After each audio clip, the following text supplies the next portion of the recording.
एक माँ की सोच बच्चे की जिंदगी बदल दी। एक छोटा सा गांव था। गांव में एक बालक रहता था। उसके घर की आर्थिक स्थिति बहुत ही कमजोर थी। पिता की मृत्यु हो गई थी।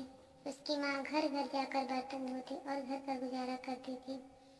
वह लड़का स्कूल में अक्सर चुपचाप ही बैठा रहता था।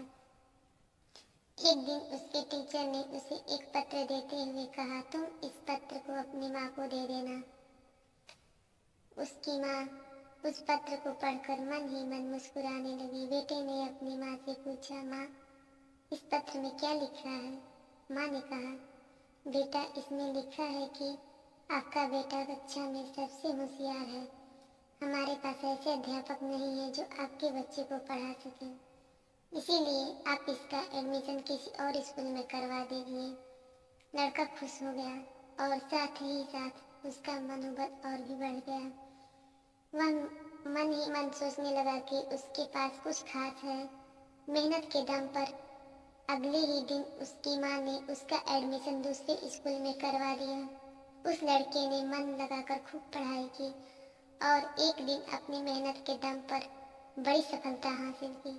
वह लड़का कोई और नहीं, महान वैज्ञानिक अल्बर्ट आइंस्टीन थे। माँ बूढ़ी हो चुकी थी। एक दिन अचानक ही उनकी मृत्यु हो गई। तभी अचानक उन्होंने अपनी माँ की अलमारी खोली और उनके सामानों को देखने लगे। उनकी नज़र एक पत्र पर पड़ी। यह वही पत्र था जो उसकी टीचर ने उसकी माँ को देने के लिए दिया था। जाने उस पत्र में क्या लिखा था। उस पत्र में लिखा था कि आपको ये बताते हुए हमें बहुत ही दुख है कि आपका बेटा पढ़ाई लिखाई में बहुत ही कमज़ोर है।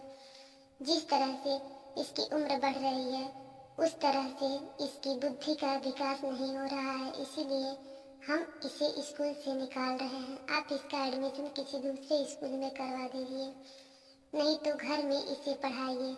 जिस प्रकार पत्र पढ़कर आइंस्टीन की माँ ने अपने बेटे की सोच बदल दी, ठीक उसी प्रकार आप भी अपनी सोच बदल सकते हैं। खुद सोचिए कि वो लड़का तो वही था, फिर भी आइंस्टीन कैसे बना? सिर्फ अपनी सोच से उन्होंने मान लिया कि वो खास है। हम अपने बारे में क्या सोचते हैं ये हमारी ज़िंदगी में बहुत खास मायने